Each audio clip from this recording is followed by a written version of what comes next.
মানে আমি আর নিজেকে ধরে রাখতে পারি নাই, আমার অনেক খারাপ লাগছে। তো ওই যে কেউ দেখা করতে আসলে না, কথাটা মানে ওই আমি যে চলে যাব ওই কথাটা মনে পড়ে যে একেবারে যেন চলে যাচ্ছি, আর কারোর সাথে দেখা হবে না আবার। আর মালয়েশিয়া মালয়েশিয়া এ, যখন সান্ত্বনা দিচ্ছিল, যে এই সিচুয়েশনে পরে আসলে তার ভিতরে কষ্ট, তার ভিতরের যে টেনশন, চিন্তায়। তো এই হচ্ছে গিফট। তো প্যাকেটটা দেখে বুঝতে পারতেছেন এটা হচ্ছে লাজো ডায়মন্ড। তো লাজো ডায়মন্ড থেকে কি দিল, কি গিফট পেলাম। তো এই যে খুব সুন্দর একটা গিফট দিছে, আলহামদুলিল্লাহ। তো শাল আসছিল, বাইরে যে পরিমাণ বৃষ্টি নামছে, এই যে দেখেন মানে অন্ধকার হয়ে গেছে।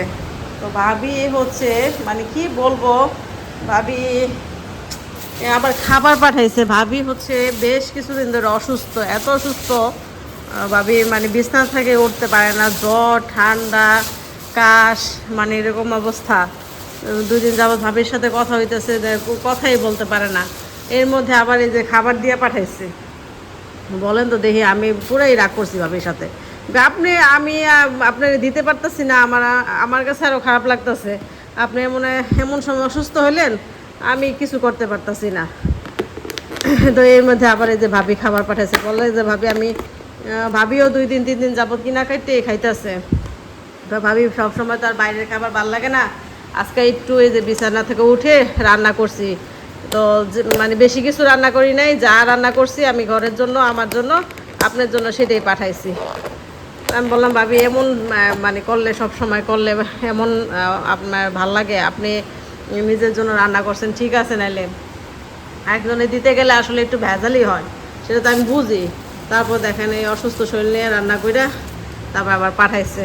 যেটা হলো কেক, যে গরু মাংস রান্না করছে ভাবি, আর সাদা পোলাও গরম গরম। আমি বলতেছি যে আপনি যেহেতু বাইরের খাবার কয়দিন ধরে খাইতেছেন, বাইরের খাবার আসলে বেশি দিন ভালো লাগে না। বললাম যে ভাবি একটু আপনি গরম গরম কিছু রান্না করে খান, কারণ আমিও তো ভাবিরে কিছু দিতে পারতেছি না। আমার তাতিলা কিছুই নাই, রান্না করার কোনো সরঞ্জামই নাই, সরঞ্জামই নাই, মশলা মাসলি আবিজাবি কিছুই নাই। তো এই অসুস্থ শরীর নিয়ে দেখেন আবার এই রান্না করে পাঠাইছে গরুর মাংস, পোলাও, আর এই যে মিষ্টি। কি বলবো, যাক আলহামদুলিল্লাহ, আল্লাহ ভাবিকে দ্রুত সুস্থতা দান করুক, এটাই বলি আর কি। আর হচ্ছে একটু পরে খাবো, যেহেতু এই যে ঘুম থেকে উঠি তো একটু বেলা করে, তারপরে এই যে 11টার দিকে নাস্তা খাইছি, এখন তো আর ক্ষুধা নাই, খেতে খেতে হয়তো একদম বিকাল। তো অনেক ধন্যবাদ ভাবি, এত কষ্ট করে আপনি আবার এই খাবার পাঠাইছেন। নিজে অসুস্থ, নিজেই রান্নাবান্না করে খাইতে পারে না। আমার কাছে অনেক খারাপ লাগতেছিল যে এমন টাইমে ভাবি অসুস্থ হইলো যে আমি নিজেও কিছু করতে পারতেছি না। আমার একদিন জ্বর ছিল, তাতেই আমি বুঝছি যে একদিন জ্বরে মুখ টুখ সব নষ্ট হয়ে যায়। এই টাইমে একটু আসলে ভর্তা ভর্তা করে খাইলে এই টাইমে ভাল লাগে। আমার ওই পরিস্থিতি থাকলে তো আমি ভাবির অন্তত আর কিছু না পারি একটু ভর্তা করে দিতে পারতাম। তো এই আর কি। তো ঠিক আছে, পরে আপনাদের সাথে আবার কথা হবে। আর এই যে বাইরে প্রচুর বৃষ্টি নামছে, প্রচুর। রায়না বাবা হচ্ছে নামাজ পড়তে গেছিল, জুমার নামাজ।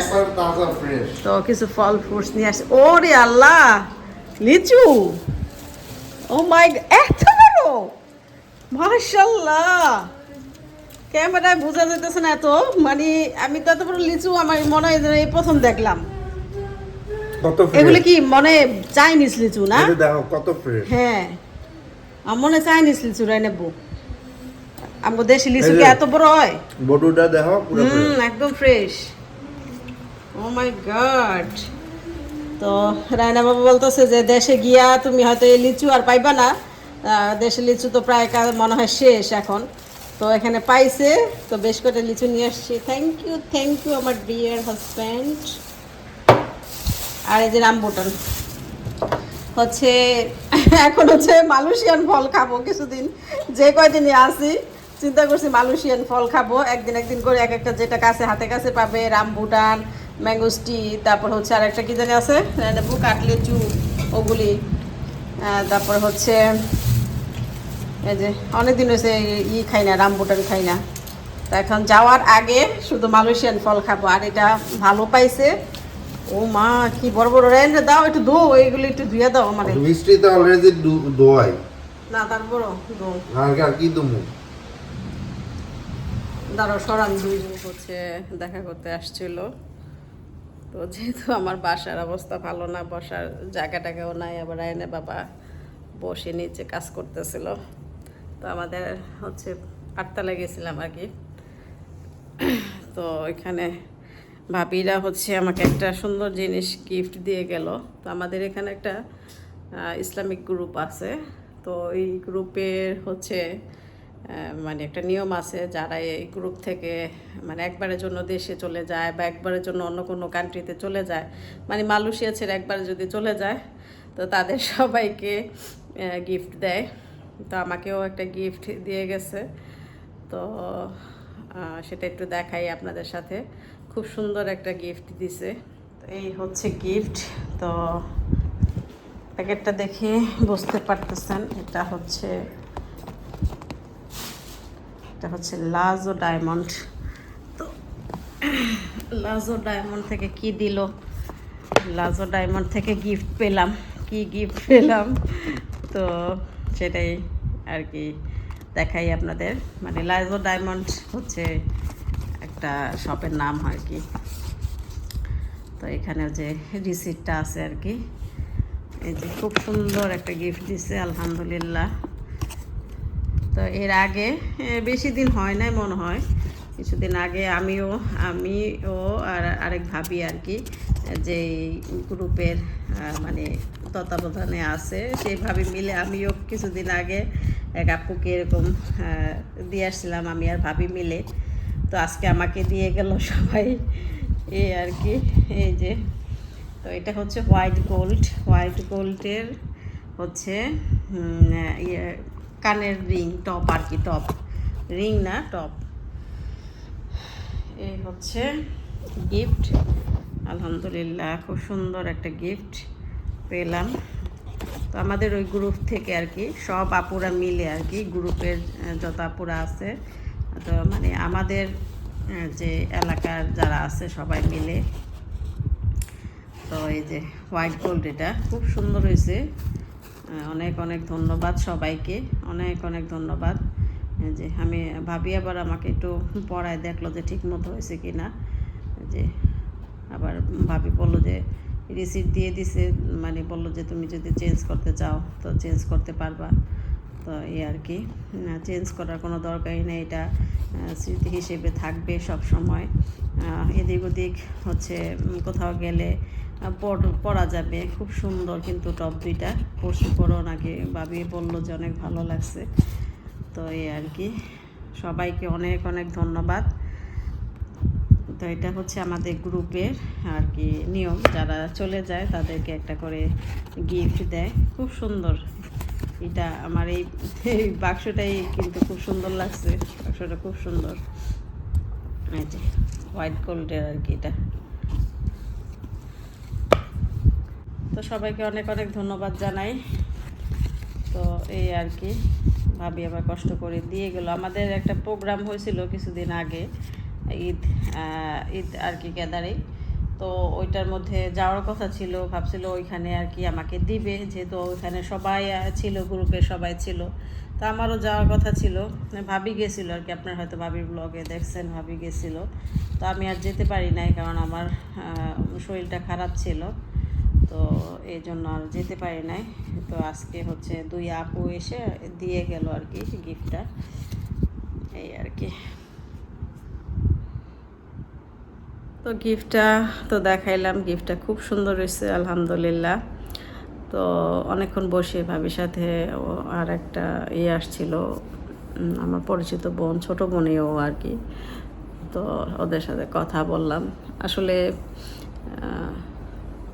কেউ মানে একটু দেখা করতে আসলে বা একটু বিদায় জানাতে আসলে বা কারোর সাথে দেখা হলে আমার এখন অনেক খারাপ লাগে। নিচে আমি একটু মানে আমি আর নিজেকে ধরে রাখতে পারি নাই, আমার অনেক খারাপ লাগছে। তো ওই যে কেউ দেখা করতে আসলে না, কথাটা মানে ওই আমি যে চলে যাব ওই কথাটা মনে পড়ে যে একেবারে যেন চলে যাচ্ছি, আর কারোর সাথে দেখা হবে না। আবার আর মালয়েশিয়া যে সৌন্দর্য বা মালয়েশিয়াটাকে আর দেখা হবে না জানি না, তো মনের মধ্যে আর কি ওইটা আসে যে একেবারের জন্য চলে যাচ্ছি, আর কবে দেখা হবে আর কবে দেখা হবে কি না জানি না, আর হয়তো আসতে পারবো না, এটাই মনের মধ্যে আর কি চলে আসে। তখন আর নিজেকে ধরে রাখতে পারি না, নিচেও অনেক কানাকাটি করতেছিলাম ভাবে যখন সান্ত্বনা দিচ্ছিল। তো এই আর কি, তো সবাই তো সান্ত্বনা দিবেই, এটা তো স্বাভাবিক, সবাই সহমর্মিতা জানাবে, এটাই স্বাভাবিক। আসলে যার এই অবস্থা হয় বা যে সিচুয়েশনে পড়ে, আসলে তার ভিতরে কষ্ট, তার ভিতরের যে টেনশন চিন্তা, এটা আসলে কেউ বুঝতে পারবে না। একটা দেশে যখন অনেক দিন বা অনেক বছর থাকা হয়, একটা জায়গায় হোক বা একটা দেশে হোক, আর আল্লাহর রহমতে তো মালয়েশিয়ার মতো একটা সুন্দর জায়গা অনেক বছর ছিলাম। আসলে আমার এই যে ঘরের সব জিনিস সেল হয়ে গেছে না, মানে ঘর খালি হয়ে গেছে বা সব জিনিস ফেলে দিছি, আমার এটার জন্য না একটু আফসোস হয় না বা একটুও খারাপ লাগে না। আমার যখন মনে পড়ে যে মালয়েশিয়া ছেড়ে একবারে চলে যেতে হবে, মানে এত সুন্দর একটা ভালো জায়গায় ছিলাম, তো এত সুন্দর পরিবেশটা তো আর কখনো পাবো না। তো এটার কথা চিন্তা করলে আমার বেশি খারাপ লাগে। আমার এই ঘরের জিনিসপত্রের জন্য আমার এত একটা খারাপ লাগে না, যে না ঘরের জিনিস গেছে, আল্লাহ চাইলে যদি কোনো ব্যবস্থা হইতো আমি আবার একটু একটু করে সব তো কিনে নিতাম, এটার জন্য আফসোস লাগে না। কিন্তু এই যে এত সুন্দর দেশটা, এত সুন্দর জায়গাটা একবারে ছেড়ে চলে যেতে হইতেছে, তো এখানে আসলে সত্যি অনেক অনেক অনেক আরামের মধ্যে, অনেক শান্তির মধ্যে ছিলাম। তো এখন বুঝতেছি আসলে যখন ছিলাম তখন এটার মর্মটা বুঝি নাই, গুরুত্বটা অতটা বুঝি নাই। এখন চলে যাচ্ছে, এখন বুঝতেছি যে আসলে আল্লাহ খুব ভালো জায়গায় রাখছিল। এখন কোথায় যাচ্ছি আপনারা তো সবাই জানেন, বাংলাদেশের যেই পরিস্থিতি, অবস্থা, পরিবেশ। আমি যেবার দেশে গেছিলাম কিছুদিন, মানে গতবার আর কি, গত বছর শীতের মধ্যে, তো আমার তখনই আমি যে 20-25 দিনের জন্য গেছি, আমার মনটা ছুটে গেছে আমি কখন মালয়েশিয়া আসবো। আমার মনে হয়েছে যে মালয়েশিয়াটাই আমার দেশ। আমার মনে হয় না যে বাংলাদেশটা আমার দেশ, আমার মনে হয়েছে মালয়েশিয়াটাই আমার দেশ, ওইখানে আমার জায়গা, ওইটাই আমার বাড়ি। আমি কতক্ষণে মালয়েশিয়ায় আসবো, কতক্ষণে, মানে রায়ানও যেরকম ছটফট করছে, আমিও তো মানে তেমনই করছি যে কবে যাব, কবে দিন শেষ হয় না কেন, কবে যাব।